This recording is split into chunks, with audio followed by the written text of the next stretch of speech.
Det ikke bare søte lam, grisunger og kalver som blir født i et fjøs. Her på Voss så også Flor dagens lys nettopp i fjøset. Og på kort tid har selskapet vokst til å bli Norges ledende produsent av arbeidsklær for kvinner. Nå skal vi møte gründerne i Flor, som skal fortelle oss hvordan man setter en idé ut til livet.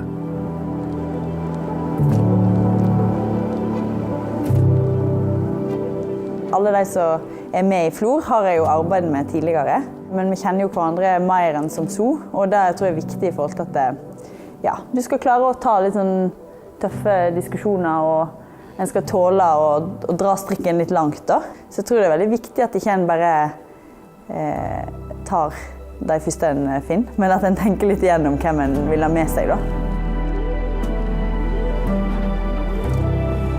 Kristin, det du har på deg, det litt kulere enn det jeg har på meg i dag. Det et resultat av hardt arbeid, og ikke minst en visjon og en idé som du hadde. Ja, det stemmer. Det var en idé om at det skal være litt kjekkere for kvinner å jobbe i landbruket da. Landbruket jo et hardt fysisk yrke, og da det jo noe med å i tillegg liksom ha klær som hemmer deg, og klær som tunge og kjipe å ha på da. Så da kom ideen om å lage litt mer funksjonelle arbeidsklær for kvinner da. Men Kristin, tror du virkelig at klær kan være avgjørende i valg av yrke?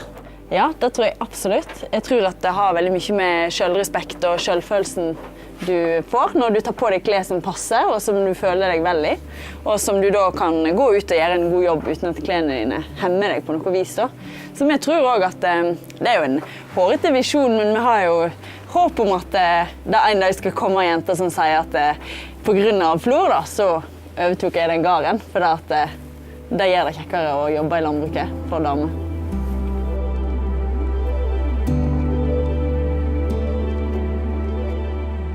Hvordan finner man de rette personene til de forskjellige rollene? Det jo ganske mange som tror at jeg sitter oppe på denne gården min og gjør alt alene i Flor da, så det det jeg ikke det.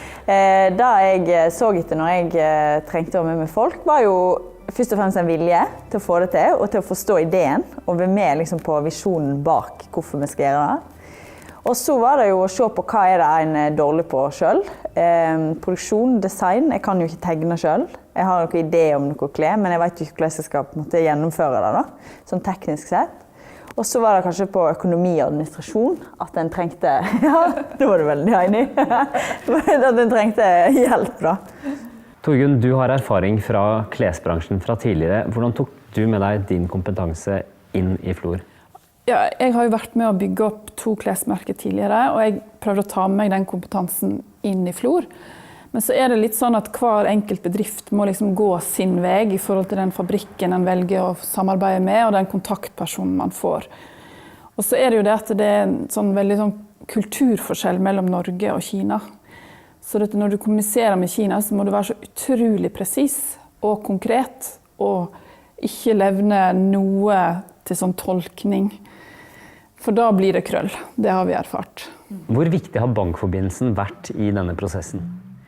Bank jo veldig viktig. Vi har jo hatt Nordea, og det jo mye mer enn bare finansiering. Så vi har hatt rådgivning, valuta, vi har jo handlet en del med dollar, så har vi jo skrevet forretningsplan, der vi har fått masse gode tilbakemeldinger. Og så det jo dette med nettverket til banken, og de partnerne som banken har, så det jo kjempeviktig å være en del av. Og så det jo dette med at du har et godt forhold til banken da, hvis du skulle trenge finansiering en dag, at du har da allerede at banken kjenner deg.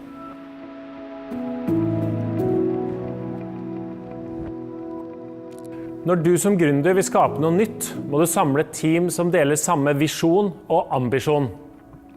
Som gründer går du som oftest i ukjent terreng.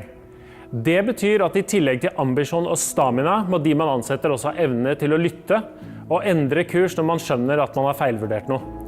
De færreste startups overlever, og for de aller fleste det en veldig humpete reise. Da disse egenskapene helt sentrale. Å bygge en virksomhet fra grunnen handler veldig lite om ideen, det handler aller mest om gjennomføringsevne. Når man skal bygge et team fra starten, handler det også mye om å kjenne seg selv, sine styrker og sine svakheter. Derfor må du finne folk som bedre enn deg selv på viktige områder, og som utfyller deg. Man aldri sterkere enn det svakeste ledd, og det spesielt sant i startfasen hvor teamet lite og sårbart. Til sist vil jeg si at man bør velge personer man har et ønske å tilbringe mye tid sammen med. Gründerlivet ingen 9-4-jobb. Man bør derfor se etter folk som man kan lære av. Folk man vil stå side om side med i tykt og tynt. Og sist, men ikke minst, bygge team hvor man sammen kan kjenne på den utrolige følelsen av å skape noe nytt sammen.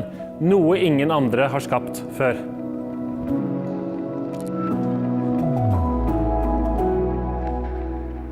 Hvordan ser fremtiden ut for Flor? Den tror jeg ser ganske ljus ut. Ja, det tror jeg, og det ganske mange mannsdominerte yrker hvor det er muligheter for å lage arbeidsklær til kvinner. Hvilke yrkesgrupper da? Nei, det vet jeg ikke om jeg helt vil avsløre her og nå. Nei, men sånn, i landbruket så du jo i løpet av en dag innom ganske mange yrker da.